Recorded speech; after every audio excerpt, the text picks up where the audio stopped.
Welcome to Meenu Gulati channel. आज इस channel पे जो हम बात कर रहे हैं ये बहुत इंपॉर्टेंट टॉपिक है about the Schengen information system के अलर्ट के बारे में है।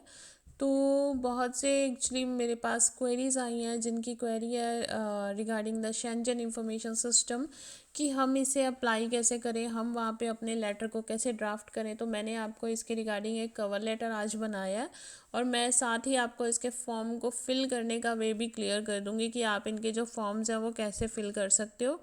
और सेकंड, आपने इसमें मेंशन क्या क्या करना है। तो ये पूरा लेटर बना हुआ है, आपने करना क्या है इसमें, सिर्फ मैंने ये ऑस्ट्रिया के रिगार्डिंग लिखा हुआ है। इसमें एड्रेस जो है, देखिए जो अपना खुद का एड्रेस है वो सारा इसमें फेक है, वो आप अपना एड्रेस लिखेंगे। और जो नीचे इन्फॉर्मेशन है वो ऑस्ट्रिया के रिगार्डिंग है, वो भी हाफ लिखी मैंने, लेकिन आपको पूरी इन्फॉर्मेशन उसमें एड्रेस लिखना होगा आप जिसे वो करने जा रहे हैं, सेंड करने जा रहे हैं। इसके बाद मैंने यहाँ पर नेक्स्ट लिखा उसका सब्जेक्ट। तो अगर किसी का फ्रांस से है तो वो फ्रांस का लिख देगा, अगर किसी का स्वीडन का है तो वो माइग्रेशन का लिख देगा, अगर किसी का इटली का है तो वो वहाँ की सिरेन ब्यूरो का लिख देगा, कोई पुर्तगाल से अप्लाई करना चाहता है तो वेस्टर्न बी लिख देगा। तो अगर कोई नॉर्वे से है या फिर कोई जिस भी कंट्री से अपना अप्लाई करना चाहता है वो वहाँ के स्पेसिफिक रेलेवेंट उसी डिपार्टमेंट का नेम वहाँ पर मेंशन करेगा। जैसे मैंने ऑस्ट्रिया के लिए सिरेन ब्यूरो यूज़ किया है, स्वीडन के लिए हम माइग्रेशन वर्कट यूज़ करते हैं, पुर्तगाल में हम सिरेन नेशनल ब्यूरो यूज़ करते हैं, SNB होता है। तो हर एक के अलग अलग जो है वो डिपार्टमेंट्स हैं, तो आप इन पे वही चीज़ मेंशन करेंगे। तो मैंने यहाँ पे एक नेम लिया है जिसकी तरफ से ये लेटर है। सबसे पहले है एलेक्स, उसका एड्रेस आप अपना यहाँ पे एड्रेस लिखेंगे। मैंने लिखा सिर्फ फारो, लेकिन उसका जो भी स्ट्रीट नंबर आपका, जो भी आपका प्रॉपर एड्रेस है, आपका विला नंबर या हाउस नंबर हो गया, उसके बाद कौन सी एरिया में रह रहे हो, लिस्बन है या जहाँ पर भी आप रहते हो, पुर्तगाल, वहाँ का आप पोस्टल कोड लिखेंगे। नेक्स्ट में मैंने जीमेल आईडी लिखी है abc@gmail.com। तो आप अपनी वहाँ पर ईमेल आईडी मेंशन करेंगे जो भी आपकी होगी। उसके नेक्स्ट आप अपना जो फ़ोन नंबर है वो मेंशन करेंगे। जिस भी कंट्री से आप अप्लाई कर रहे हैं आप अपना कॉन्टैक्ट नंबर मेंशन करेंगे। इसके बाद नेक्स्ट है आपके डेट, जिस डेट को हम इस एप्लीकेशन को पोस्ट करने जा रहे हैं, उन्हें सेंड करना है, वो डेट आप मेंशन करेंगे। मैंने आज की डेट मेंशन की है 11 अगस्त 2024। तो अब मैं लिखने जा रही हूँ to SIRENE bureau, ministry of the interior, SIRENE Austria, जो इसको हैंडल करते हैं, जो डिपार्टमेंट ऑस्ट्रिया से। तो मैंने उनके रिगार्डिंग इसमें मेंशन किया, उनकी डिटेल मेंशन की है। सब्जेक्ट है request for removal of SIS alert under regulation EU Europe. तो मैंने यहाँ पे जो अलर्ट का सेक्शन डाला है 2018-1860 डाला है। आपका जो भी है आप वही मेंशन कर दीजिए। किसी का 1862 का, 1861 का है, जिस अंडर है आपका अलर्ट आप वो उसमें चेंज कर लेंगे। ये लेटर आप इसमें एडिटिंग करनी है, आप इसको कन्वर्ट करके चेंज कर सकते हो, कोई प्रॉब्लम नहीं है। तो उसके बाद है रिस्पेक्टेड सर मैडम। नेक्स्ट है I am writing to formally request the removal of Schengen information system alert associated with my name. जो भी आपके नाम से आपका वहाँ पर आप रिक्वेस्ट कर रहे हो अपना नेम हटाने की शेंजन इंफॉर्मेशन सिस्टम से, और आपका नाम है वहाँ पर हरप्रीत सिंह। मैंने जो भी आपका नाम है वो वहाँ पे मेंशन करोगे। होल्डिंग इंडियन पासपोर्ट, जो भी आप जहाँ जिस भी कंट्री का आप पासपोर्ट होल्ड करके रखे आप वो लिखेंगे। उसके बाद ब्रेसिस में मैंने पासपोर्ट नंबर लिख दिया। Then pursuant to regulation Europe, जिस भी रेगुलेशन के अंडर है, मैंने आपको पहले बताया मैंने 2018-1860 यूज़ किया। अंडर आर्टिकल अंडर कोई भी हो सकता है, 19 है, 40 है, 42 है, 22, जो भी आर्टिकल है आप वो वहाँ पर मेंशन कर देंगे। 41 आर्टिकल है तो आप वो चेक करके यहाँ पे आर्टिकल का नंबर मेंशन करेंगे। कंसर्निंग थर्ड कंट्री स्टेज, तो ये जो है इसके अंडर क्या होता है कि आप किसी थर्ड शेंजन कंट्री में एंटर नहीं कर सकते अगर आपको यहाँ से बैन किया जाता है। सपोज़ किसी ने वहाँ पर ओवर स्टे किया या फिर किसी का वीज़ा उन्होंने रेफ्यूज़ कर दिया किसी भी रीज़न से, उसके बाद वो बोल रहे हैं कि हम आपको थर्ड शेंजन कंट्री एंटर होने से बैन कर रहे हैं, 1 ईयर का, 2 ईयर का या 3 ईयर का, जितने ईयर का भी कोई कंट्री बैन करती है, या किसी के डंकी लगा के आया था उसके फिंगर्स हो गए उस केस में भी। तो उसके बाद next, my name was mentioned in SIS alert on dated, जिस भी डेट को आपका वहाँ पर फिंगर्स हुए थे, आपका नाम जिस डेट को आया, आपने पता करवाया और आपका नाम इस डेट को वहाँ पर उन्होंने अपलोड किया, तो जिस डेट को किया आप वो डेट मेंशन करेंगे। Under category of third country national subject to return decision, तो आपको उन्होंने थर्ड कंट्री एंटर करने के रीज़न से आपके इस डिसीज़न से उन्होंने आपको यहाँ पर ये बैन किया है, तो आप ये चीज़ वहाँ पे मेंशन करोगे। इसके बाद नेक्स्ट है, I hear bye request to give attention on following supportive justification for give me waiver or exception from ban or SIS alert under article 2018-1860। तो मैं यहाँ पर रिक्वेस्ट कर रहा हूँ आपसे, और आप प्लीज़ जो मैंने सपोर्टिव जस्टिफिकेशन दिया उन पे अटेंशन कीजिए और मुझे वेवर कीजिए या मुझे एक्सेप्शन दीजिए फ्रॉम SIS अलर्ट आर्टिकल से या फिर फ्रॉम द बैन, जितने भी टाइम का आपको बैन किया गया उसे, और SIS अलर्ट से।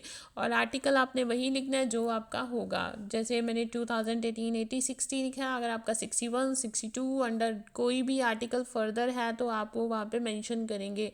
19 आर्टिकल है, 21 है, 22B है, वो आपको आपके डॉक्यूमेंट पे मिलेगा जिसके अंडर आपको वो बैन लगाया गया। आपकी एप्लीकेशन पे वो लिखा होगा कि आपका अलर्ट किस बेस पे है, तो आपने वहाँ पर वो वाला डिजिट ऐड कर देना है। इसके बाद जो नेक्स्ट है, सपोर्टिव में मैं क्या लगा रही हूँ, सबसे पहले देखिए जो पोर्चुगाल है वो एक वेलकमिंग कंट्री है for the immigrants and support immigrants to work in this country as a employer under article 88 or as self-employed worker under article 89। तो पुर्तगाल वेलकमिंग कंट्री है इमिग्रेंट्स के लिए, और ये सपोर्ट करती है, कोई भी पर्सन यहाँ पे लीगल आता है या इलीगल आता है तो यहाँ पर एक लीगल रूल है कि वो 88 आर्टिकल के अंडर अपनी फ़ाइल लगा सकता है एज अ एम्प्लॉई, और अगर वो सेल्फ एम्प्लॉयड वर्कर लगाना चाहता है तो उसके अंडर 89 आर्टिकल के अंडर वो अपनी फ़ाइल जो है यहाँ पर सबमिट कर सकता है। तो as my biometric was done in your country on dated, उसके बाद आप उन्हें लिख रहे हो कि जिस डेट को आपकी बायोमेट्रिक्स हुई थी, हाउएवर स्टिल आपने पुर्तगाल में एंटर किया with the legal entry from safe यहाँ की जो माइग्रेशन एजेंसी है उसका नाम मैंने प्रॉपर लिखा है, सर्विसोदा एस्ट्रांजरोस। I have attached safe legal entry as supportive document, तो मैंने अपनी जो सेफ की लीगल एंट्री है वो एज अ सपोर्टिव डॉक्यूमेंट यहाँ पर अटैच की है।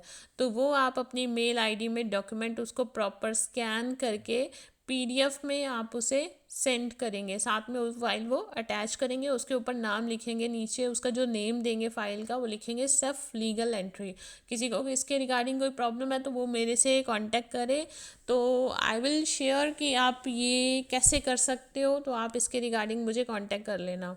किसी के पास सेफ की लीगल एंट्री नहीं है देन या they still contact me, I will suggest something, इसके अल्टरनेट मैं उन्हें कुछ सजेशन कर सकती हूँ। नेक्स्ट पॉइंट जो है वो है हमारा, I have registered my address in Lisbon, जिस भी एरिया में, मैंने लिस्बन लिखा है लेकिन आपका जो भी रजिस्टर्ड एड्रेस है आप वो मेंशन करेंगे फ्रॉम 2 ईयर्स। तो 2 साल से आपका जो एड्रेस है वो यहाँ पर रजिस्टर्ड है, और जो आपका सोशल नंबर है, my social number, my finance number, SNS number, जुनता आपका registered address, documents have registered in Portugal as an immigrant Portugal immigration authority, as an immigrant Portugal immigration authority एमा give me right to work in their country. तो Portugal जो है आपको right देती है इनकी कंट्री में काम करने के लिए, after submission my application of expression of interest in एमा माइग्रेशन एजेंसी ऑफ पोर्चुगाल। तो नेक्स्ट है, मतलब कि यहाँ की जो एमआई एजेंसी है ये आपको राइट देती है यहाँ पर काम करने का, जब आप अपनी फाइल यहाँ पे सबमिट कर देते हो, आपका एक्सप्रेशन ऑफ इंटरेस्ट आपको मिल जाता है, तो यहाँ पर आपको राइट होता है काम करने का, 88 आर्टिकल के अंडर हो या 89 आर्टिकल के अंडर हो, बट आप यहाँ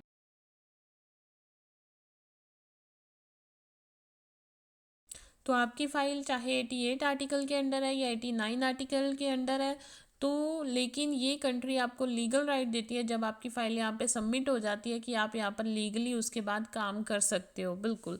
सो नेक्स्ट इसमें है, please find all enclosed such kind of documents attached here with in file your reference। तो प्लीज़ जितने भी डॉक्यूमेंट्स इससे रिलेटेड है वो मैंने अटैच कर दिए हैं, तो आप अपने रेफरेंस के लिए उन्हें चेक कर सकते हैं। नेक्स्ट पॉइंट है हमारा, I have been working in Portugal Lisbon since Feb. जो भी टाइम से आप यहाँ पर काम कर रहे हो, जिस डेट को आपने अपनी एम्प्लॉयमेंट स्टार्ट की है, तो आप वो डेट मेंशन करेंगे। मैंने एज कोई भी फेब 2018 मेंशन किया है, that I have been working in Portugal Lisbon since Feb 2018 to present. Present तक आप वहाँ पे काम कर रहे हो under article 88 with full time 100% employment. तो आपके पास जो एम्प्लॉयमेंट का जितने टाइम का कॉन्ट्रैक्ट, आप फुल टाइम काम कर रहे हो, फुल टाइम का लिख दो। अगर आप पार्ट टाइम में हो, 75% जॉब है तो वो लिख दो। जितने परसेंट भी आपकी जॉब है, मीन्स आप 1 मंथ में कितने आवर्स काम करते हो, ये परसेंटेज आपकी उस पर डिपेंड करती है। लाइक 40 आवर्स अगर हम विद इन अ वीक काम करते हैं तो आपकी 100% जॉब है। अगर आप 40 से कम आवर काम करते हो, 35 आवर पर वीक काम करते हो, तो आपकी जो जॉब होती है वो 100% नहीं होती है, समटाइम वो 85% है या समथिंग ऐसे मानी जाती है। अगर आप लाइक 20 आवर्स पर वीक काम करते हो तो आपकी जो जॉब है वो 50% एम्प्लॉयमेंट कॉन्ट्रैक्ट है। सो डिपेंड इसी चीज़ पे आपने अपना वैसे ही लिखना है कि आपकी जो जॉब है वो फुल टाइम है या पार्ट टाइम जॉब है या कैसे है, तो ये चीज़ मेंशन करोगे। और मैंने लिखा है with full-time 100% employment in a construction company named Loyas Constructions as a welder। तो मैंने यहाँ पे क्या लिखा है कि मैं यहाँ पे इस कंपनी में फुल टाइम काम कर रहा हूँ अंडर आर्टिकल 88, और वो कंस्ट्रक्शन कंपनी है जिसका नेम मैंने मेंशन किया है एज अ, जो मेरा प्रोफेशन है वेल्डर, मैंने ये चीज़ मेंशन किया है। ये एक कंपनी नेम रियल नहीं है, सो प्लीज़ आप अपना कंपनी का रियल नेम लिखेंगे, जो आप जिस प्रोफेशन पे आप वो चीज़ मेंशन करोगे। तो इस चीज़ का आपको ध्यान रखना होगा कि आप कौन से डेजिग्नेशन पे काम कर रहे हो, किस कंपनी में काम कर रहे हो। आपको सिर्फ यहाँ पे कंपनी का नेम चेंज करना है, अपना डेजिग्नेशन चेंज करना है, और अपना जिस एरिया में आप काम कर रहे हो आपको वो एरिया का नेम चेंज करना है। इसके बाद है, I am getting salary more than basic salary 1000 euro per month. तो मैं यहाँ पर जो सैलरी है वो बेसिक सैलरी से ज़्यादा ले रहा हूँ। सपोज़ यहाँ पे बेसिक सैलरी 850 यूरो है, लेकिन आपको जो सैलरी मिल रही है वो 1000 यूरो पर मंथ मिल रही है, या आपको 1200 यूरो मिल रही है, 1600, जितनी भी मिल रही है आप वो लिखिए। और अगर आपकी बेसिक सैलरी है तो आप वही लिख दीजिए कि जितनी यहाँ की सैलरी रिक्वायर्ड है मैं उतनी सैलरी ले रहा हूँ। I am getting basic salary according to employment 800 euro या 850 euro per month. So next है, my all documents of employment such as employment contract, salary slips, income tax return जिसको IRS बोलते हैं यहाँ पे, of 2 years have been attach of 2 years have attached for your attention. तो employment से related मैंने सारे डॉक्यूमेंट्स जितने भी हैं जिसमें आपका एम्प्लॉयमेंट का कॉन्ट्रैक्ट आ रहा है, आपकी सैलरी स्लिप्स आ रही है, आपकी IRS आ रही है, तो ये सब चीज़ें आप साथ में अटैच कर रहे हैं। और आप प्लीज़ इसमें, मैंने बैंक की स्टेटमेंट का लिखा नहीं है तो आप प्लीज़ उसमें ये भी लगा सकते हैं कि मैं बैंक स्टेटमेंट भी अटैच कर रहा हूँ। सो नेक्स्ट है, I will be abiding by all immigration laws and regulations. तो मैं सभी इमिग्रेशन लॉस और रेगुलेशंस के लिए अपने आप को फॉलो करता हूँ, मतलब इनकी मैं रिस्पेक्ट करता हूँ, और इनके साथ मतलब मैं एक तरह वो बाइंड हूँ। तो I understand the importance of complying with laws and regulations of Schengen countries। तो मुझे इनके बारे में मतलब मैं इनकी इम्पोर्टेंस को अंडरस्टैंड करता हूँ इन लॉज की, and guarantee that I will be always obedient to follow immigrants laws during my work. तो मैं जितना टाइम भी मेरा यहाँ पे वर्क परमिट रहेगा उतना टाइम मैं इनको एज अ ऑबिडेंट रहूँगा और मैं इनकी रिस्पेक्ट करूँगा इमिग्रेंट्स लॉ की। उसके बाद नेक्स्ट है my biometric has done on dated this in Portugal for my residence permit. तो मेरे बायोमेट्रिक्स इस डेट को हुए थे। They told me about to hold my TRC card और biometrics due discrepancy of SIS alert और ban. तो उन्होंने बताया कि वो मेरी जो TRC कार्ड है उसको होल्ड किया हुआ उन्होंने और या बायोमेट्रिक्स को उन्होंने होल्ड किया है due to discrepancy of SIS alert, because उन्होंने जो मेरे बैंस हैं वो वहाँ पर शो हुए हैं। I am flagged there, so I have attach relevant documents of biometrics with it. तो मैंने इसकी जो रेलिवेंट डॉक्यूमेंट्स बायोमेट्रिक हैं वो साथ में अटैच किए हैं। नेक्स्ट है it's my humble request to you to remove my name from SIS alert so that I will be eligible to get my residence permit. तो मैं आपसे हम्बल रिक्वेस्ट करता हूँ कि प्लीज़ जो मेरा नेम है वो शेंजन इंफॉर्मेशन सिस्टम अलर्ट से हटा दिया जाए सो दैट कि मैं अपना जो रेजिडेंस परमिट है वो ले सकूं। I hope you will give attention to all supportive documents. तो मैं उम्मीद करता हूँ आप सभी सपोर्टिव डॉक्यूमेंट्स को अटेंशन करेंगे और मेरे केस को दोबारा रिव्यू करेंगे and consider the removal of alert, और कंसीडर करेंगे अलर्ट को रिमूव करने के लिए। I am prepare to provide my additional information और डॉक्यूमेंटेशन, और मैं प्रिपेयर्ड हूँ कोई भी एडिशनल इंफॉर्मेशन प्रोवाइड करने के लिए या किसी भी तरह का डॉक्यूमेंट्स प्रोवाइड करने के लिए necessary to facilitate this process, जो भी इस प्रोसेस को करने के लिए ज़रूरी है। And I will be thankful for your kindness as it will be very helpful for me to get my residence card. तो मैं इसके लिए बहुत थैंकफुल हूँ आपकी काइंडनेस के लिए, and thank you for your attention to this matter. I look forward to you prompt respond. तो मैं इसके लिए आपका थैंक्स करता हूँ एडवांस में ही, और मैं आपके फर्दर रिस्पांस की वेट करूँगा। तो ये सब पूरा लेटर है, आपको सिर्फ यहाँ पे अपना नाम, अपना डिटेल, पासपोर्ट नंबर, अपना एम्प्लॉयमेंट की जो नेम होंगे वो चेंज करने होंगे, आपकी कंपनी का नेम चेंज करना होगा।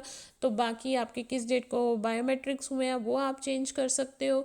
अगर बायोमेट्रिक्स उन्होंने होल्ड पे दिए हैं तो आप इसमें से वो लाइन हटा दीजिएगा कि उन्होंने मेरा TRC कार्ड होल्ड किया है, लेकिन बायोमेट्रिक का अकेला मेंशन कर दीजिए। तो प्रॉपर आपको एक लेटर मिल गया, और जहाँ पे आपने जिस कंट्री के लिए अप्लाई करे उस कंट्री का आप नेम मेंशन कर सकते हो। और इसमें आपको क्लियर है कि पुर्तगाल सैलरी आप उसमें मेंशन अपनी चेंज करेंगे, किस सैलरी पे आप आए हो, और जो सैलरी आपकी है यहाँ पर डेट वगैरह आप सभी चेंज कर लेना प्लीज़। ये इंपॉर्टेंट चीज़ें हैं, इस चीज़ का आप बिल्कुल ध्यान रखना।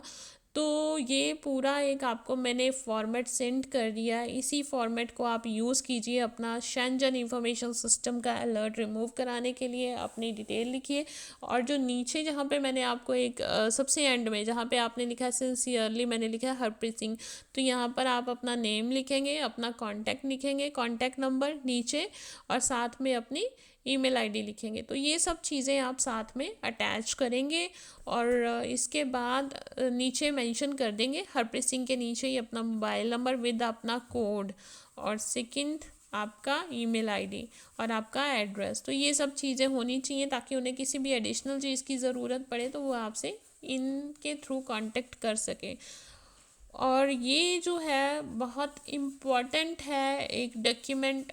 बहुत से लोग जिनका शेंजन इंफॉर्मेशन सिस्टम में अलर्ट है तो उन्हें नहीं पता चल रहा है, वो कांटेक्ट कर रहे हैं कि हम इसे क्या करें, कैसे करें, उन्हें नहीं नॉलेज है। लेकिन आपके पास एक बना बनाया डॉक्यूमेंट है, तो आपको सिर्फ अपना नेम और अपनी डिटेल्स इसमें चेंज करनी है, बाकी आप सिमिलर इस डॉक्यूमेंट को यूज़ कर सकते हो। और किसी को लग रहा है कि उनको लीगल एंट्री की प्रॉब्लम है, then they can contact with me, उसके लिए मैं आपको हेल्प कर दूँगी कि आप उसकी जगह कैसे उसे एडजस्ट कर सकते हो। होप सो आज की जो वीडियो है ये बहुत ज़्यादा इन्फॉर्मेटिव है और आपके लिए हेल्पफुल है।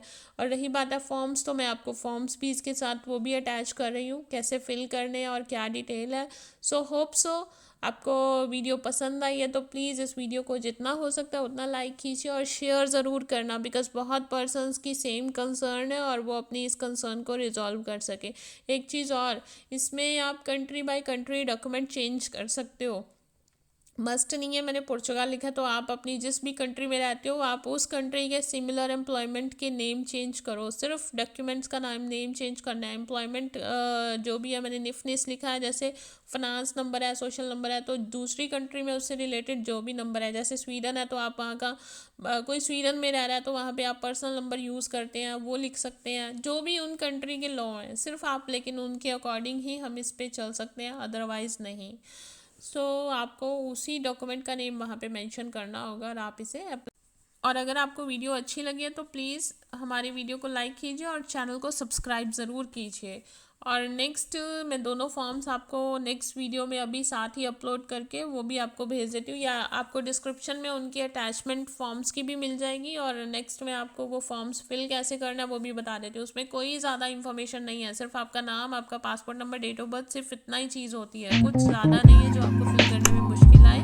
फ़ोन पे भी कर सकते हो, इट्स नॉट अ प्रॉब्लम कि आप फ़ोन पे नहीं कर सकते। अदरवाइज या you can contact me for your queries, या किसी भी तरह की आपको कोई क्वेरीज होगी या आपको कोई समझ नहीं आ रही है, thanks for watching this video and please subscribe this channel and like the video.